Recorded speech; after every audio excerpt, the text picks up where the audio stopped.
Hello, good evening, everybody, and welcome to our Tuesday evening's training. We've just finished the musculoskeletal system. So this week we're going to start a new series on the immune system, which, considering we're heading into the cooler months, although it's hard to tell in some places because some of us are still wearing short sleeves, it is starting to get a bit cooler in the early morning and the evenings these days. So this is where we're going to kick in and we're going to discuss the immune system. What is it? What does it do? How does it work? Is it better than any other thing on the planet? I think so. Maybe I'm just a bit biased. But what exactly is our immune system? How does it work in the body? So first of all, why do we need an immune system? Yeah, as we go through life, we have a lot of things that are there to protect us. You hop on a motorbike and you're driving along and you've got a crash helmet. You climb in your car, you put a seatbelt on, and in most new vehicles, you know that you've also got airbags, which are all there to protect us as a human being. If you grew up in the dark ages, we didn't have quite so many, but you ride a bicycle these days, you have a helmet to protect your head. You ride a skateboard and you've got knee pads and elbow pads to protect you when you fall. And this is sort of what our immune system is there for. It's to protect us against the continual bombardment that happens to our body on a daily basis, most of which you're probably not even aware of, but we are being attacked by all sorts of things, from bacteria to toxins in the air, to toxins in the food, to the toxins or bacteria on surfaces that we're touching. We were taught very quickly a lot more about cleanliness and how to look after ourselves, sort of thing, at the start of COVID, because everybody was, whoa, don't breathe, don't touch, don't do anything because you might catch a bug. Well, this is true, but it's always been true that those bugs and those bacteria and things have always been around, and our immune system was working quite effectively to protect us until we got paranoid and suddenly we had to have all these other funny things to protect us, when actually what we should have been doing, and this is my opinion only, we should have been boosting our immune system to protect us even more against the bugs and bacteria in the air. We also are exposed to things like radiation coming from sunlight and computer screens and phone screens and all these different things, which I'm going to get into shortly. I borrowed this presentation from a school, so there are some audio additions to my presentation that I didn't put in, and I'm not too sure how I could get out. So please excuse the interesting noises that come with it. So we are getting attacked from the outside and the inside. And lots of organisms want you for lunch. It's quite an interesting thought, that, because we don't really want to focus on this, but the day that you die, you start to biodegrade, just like any other thing that you have for food that gets turfed out because it's getting rotten. It starts to biodegrade and break down. Well, we're a live organism, and these other organisms feed on us as much as we feed on them. And we are a tasty, vitamin-packed meal. And if you're a Neolife distributor, we've got lots of vitamins in our system, so we must be even more tasty. And cells are packages of proteins, carbohydrates, and fats. And as we know, our body consists of cells, millions and millions and millions of them. And they've all got a cell wall, but if our cells are not working efficiently, they don't have a cell wall. And animals, and we are an animal, must defend themselves against invaders. So we have to protect ourselves against life, basically, we need to protect ourselves against viruses. Things like HIV, flu, colds, measles, chickenpox, SARS virus, COVID virus, all those fun things. Bacterias, which cause things like pneumonia and meningitis and tuberculosis. Pneumonia is obviously an inflammation of the lungs. Meningitis is inflammation of the covering of the brain. And then TB, we know, also affects the lungs and the bones as well to a certain extent. We also need to get protected against things like fungi. Oops. I hope I'm still recording because somebody signed me out. Things like yeast. We know the yeast that we find in bread. Protists, things like amoebas, Lyme disease, malaria. Now, Lyme disease is a tick-borne disease and can be really, really nasty, sort of like malaria, but I think Lyme disease is actually a little bit more nasty than malaria. And cancer cells, which are abnormal body cells. A cancer cell is nothing more than a normal cell that is forgotten to stop growing. So all of these things are saying, what's for lunch? We are. So how are these invaders recognized? Are they one of our own cells? Are they a disease-causing virus? Are they a disease-causing bacteria? So we have things called antigens, which is a chemical name tag on the surface of every cell. We live in an amazing little machine. So these things are looking at self versus invader. So basically it's checking to see, are you supposed to be there or are you not supposed to be there? So the antigens say, this is your normal cell, I belong here. Or they say, no, I'm an invader. And bacteria is also an invader. So these things are all fighting the enemy within. Obviously, we know about the things without. You know, somebody comes running at you with a knife. That's an invader without. That's enemy without. But these are the enemy within the body. And we have little protective cells called phagocytes, or phagocytic leukocyte.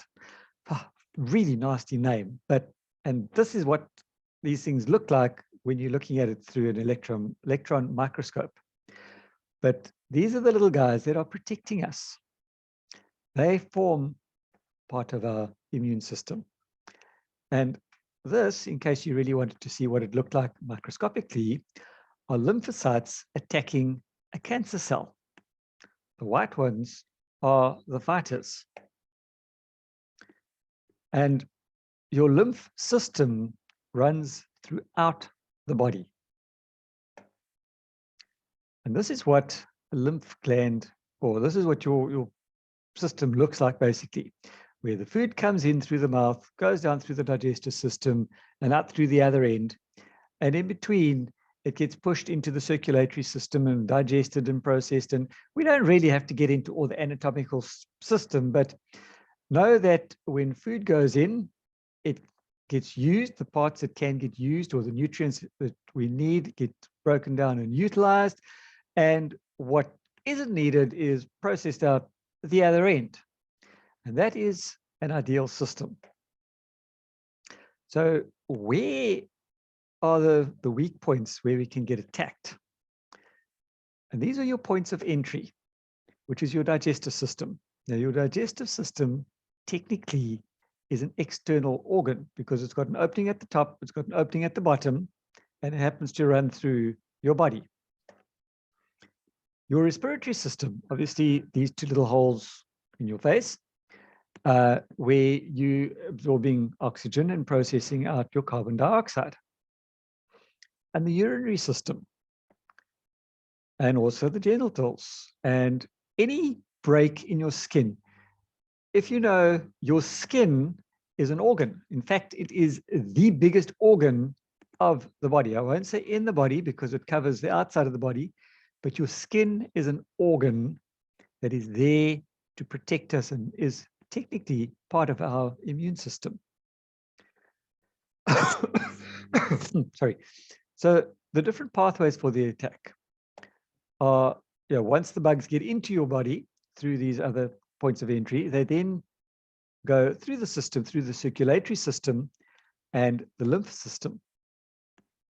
So your first line is the physical barriers, namely the skin, linings of the trachea, etc.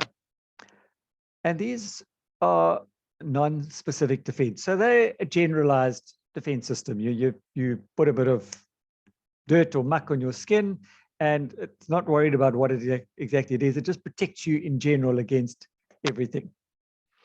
And those are the external barriers. The skin and the mucous membranes. And the mucous membranes are these things inside your nose, in the sinus areas, in the mouth, all those little water-soluble areas. And excretions, things like your tears, are part of the physical barrier. Your sweat or perspiration is part of the physical barrier. Your stomach acid is one of the physical barriers. As I said, tears, mucus. So if you're exposed to pollens and that sort of thing, and you start sneezing and coughing, you notice that your eyes run and your nose runs, and that is your body trying to get rid of all the muck.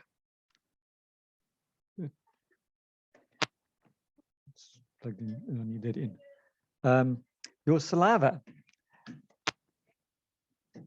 Yeah, and you can literally lick your wounds. If you've ever watched an animal that's got an injury, they are licking their wounds. And the saliva is actually helping to cleanse that wound in the skin. Yeah, it's a natural reaction. You have a cut in your hand, you go and you lick it because it's cleansing the body. So then the second level, once these things get past the first level, then they go through the second level. And these are the general, this is now the internal part, and the general broad range patrols, which is your white blood cells are floating throughout the system and they are eating bacteria. It's a very gross picture, but it's fascinating to watch as well. And these, as I said, patrol, your white blood cells are patrolling around, and they attack the guys that got through the skin because that was your first level. They recognize the invader by reading the antigen and the surface name tag. So just like when we go to Bloemfontein or these other meetings, we wear a name tag so that people can say, oh, look, I know you, I know you, I know who exactly you are. And these little things have also got name tags.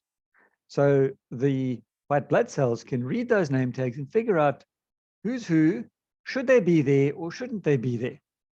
You know, we don't want other people from other companies coming to bombard our meetings. Maybe, I'm not too sure, maybe a bad analogy, but you get the idea. And then we have the phagocyte cells, which form macrophages. Don't worry about the big fancy technical terms. Medical people love these things. It's just there to make it sound really glamorous. And these are the big eaters. So macro meaning big, micro meaning small. And the phages are the bacteria, the eating bacteria. So they eat all the stuff that shouldn't be there. So now, if you've ever been injected or cut your arm or leg or even broken something, you'll find that immediately there's swelling in that area. Even if you stumble and you roll your ankle, there's swelling in that area. Now, this is a bit of a little graphic over here to show you what happens if you are doing some carpentry and you get a pin or a splinter through your skin. That immediately is a break in your protective organ, which is your skin, and it allows bacteria to enter. Now, wherever there's bleeding, you want clotting. So instantly that this happens, a clot starts to form. So as soon as that pin or splinter has been removed and there's a little bleeding, it starts to clot. And this now triggers the immune system. So there's a bit of swelling and your immune system is triggered to go and attack these things.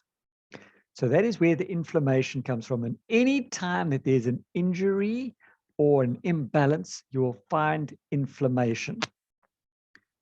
And your injured cells release these chemical signals. So it's pretty much sending out an SOS, help, I've been damaged, things are out of balance, rescue me. And they trigger things called histamines. Have you ever heard of an antihistamine? So if you've got hay fever, for instance, or you've had a bee sting, for instance, you go to the doctors, they will give you an antihistamine. Now, the histamine is part of your immune system. So it's almost a counterproductive thing to do.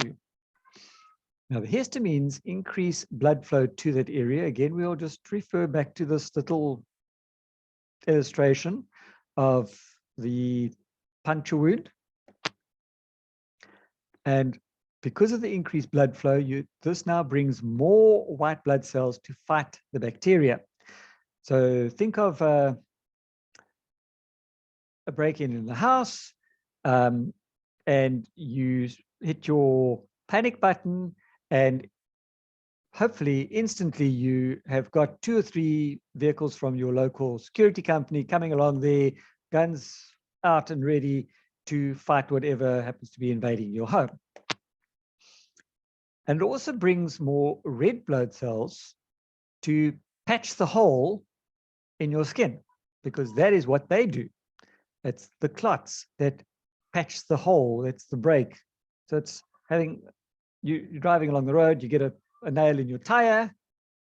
Our tire doesn't repair itself unless you've got some of that spray inside of it. You have that instant puncture repair stuff that comes along.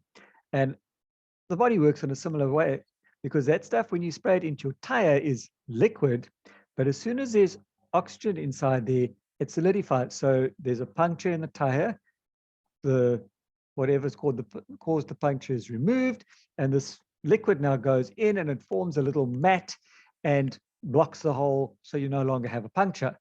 And your body works almost exactly the same way with blood clots. The other thing that we have is fever. So when that initial inflammation hasn't done it, or there's a bacteria in your system, now you have a fever. And this is a full body response to the infection. So if you've got the puncture wound, you've got the swelling, if you feel it, you'll feel that it's quite warm. So that's local inflammation. Now, if you have something that's invaded your whole system, this is where a generalized fever, so like you've got a virus in your system, cold, flu, COVID, whatever, this is where a fever comes along to try and cook out that bacteria. So your body temperature is raised because this helps to kill off the bacteria, which has to operate in a certain temperature only. And this slows the growth of the germs.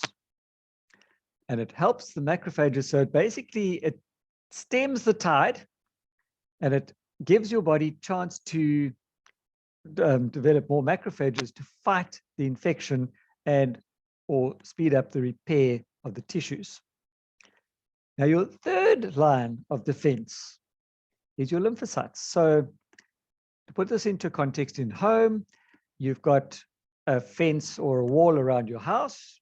If something gets over that, you've got burglar guards on your windows. If something gets through that, you've got a baseball bat on the inside, hopefully, or an armed security company that's going to come and help you.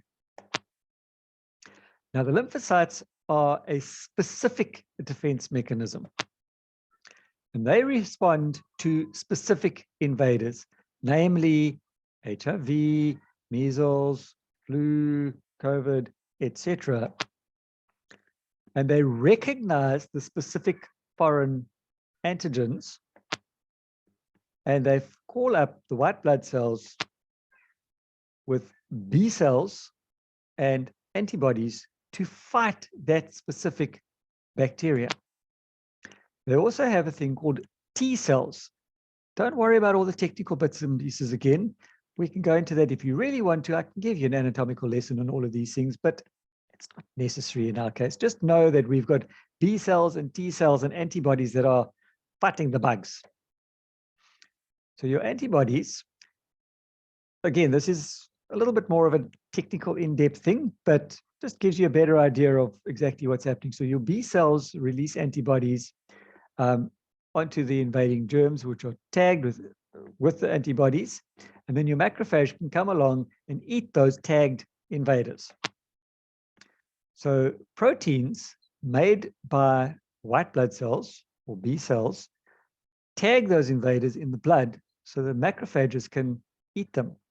And it's a little bit like for farmers who've got sheep and goats, they tag them. So if there's a large group of these animals, they know who belongs to who. So if you are shooting a paintball gun, for instance, you're going to shoot it at a particular bacteria, and you know then that that guy is the one that you want to take out. And the tag says, this is an invader. Gotcha. And biological handcuffs, and it gets taken away and processed and disposed of accordingly.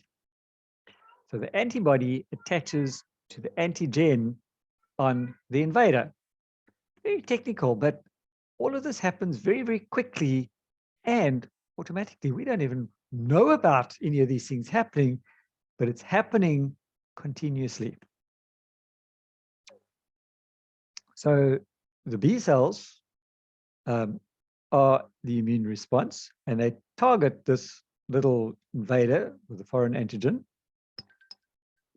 It recognizes it and goes along and they release antibodies to patrol the blood forever. So if your immune system is operating correctly and you had flu last year, your body knows more or less what these things look like.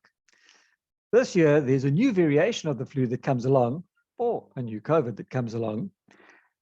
Your body already knows, your B cells already know more or less what those antigens look like. So they go along and they knock it on the shoulder and say, hey, you're not supposed to be here. What are you?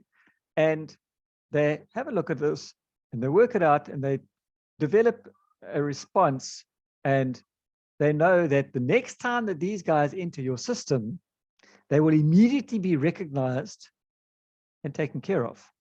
Now, this immediate response can take anything from 10 to 17 days for your body to get over it. But generally, your body will develop an antidote to these invading bacteria, sort of like a vaccine, a lot more effective vaccine in a very short space of time. So it targets these guys, and as soon as he comes in again, he gets taken care of.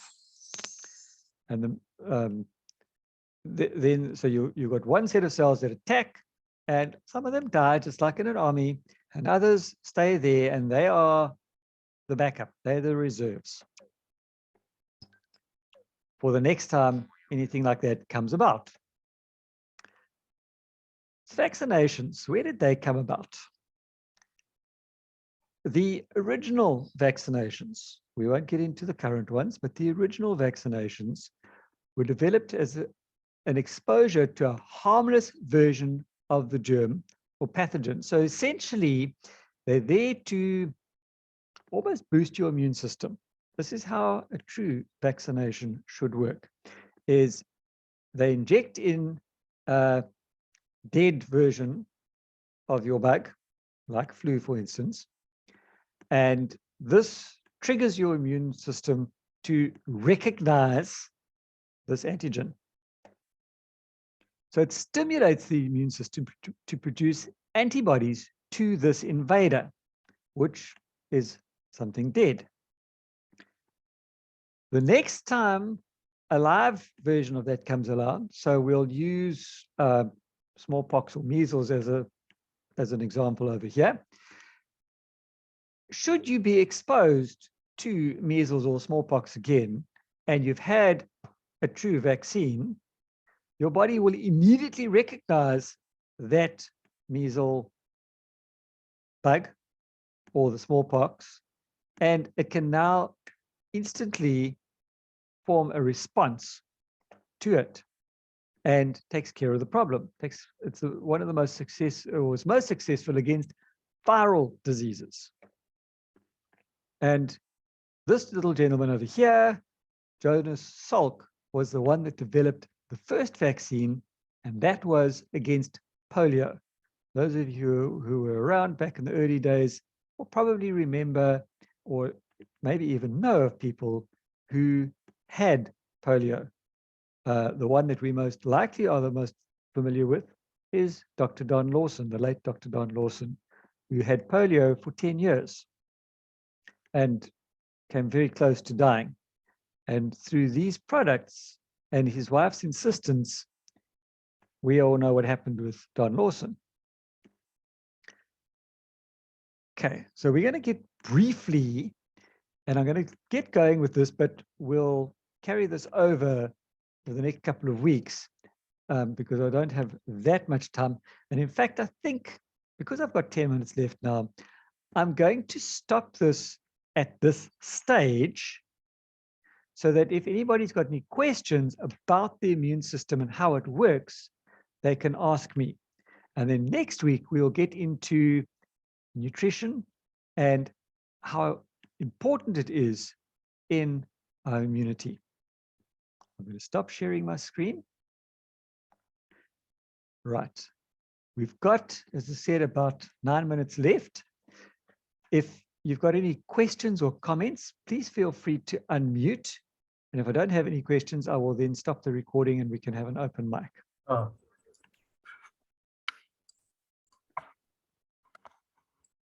There we go. So, if I can say something. Yes. First of all, thank you for a beautiful presentation. You did a lot of research there. And you're absolutely correct on that immune system. We had a neighbor called Dr. Mike Haynes, and the doctor would tell us in confidence, he said it's very bad for his business, but he said that 90% of the stuff that comes to him would have cured itself within 10 days. Correct. He said, but he had to put food on the table and send his kids to school. So, you know, you're 100% correct. If our immune system's up, it will come. We'll get the symptoms, but it won't be so severe. But well done. Thank you. Thank you. Yeah, they always used to say when I was growing up, if you had a cold and you went to the doctor, you were cured in 2 weeks. If you didn't, you were cured in a fortnight. Okay. Yes. Such a difference. Yeah. So, yeah, okay, I'm going to stop recording.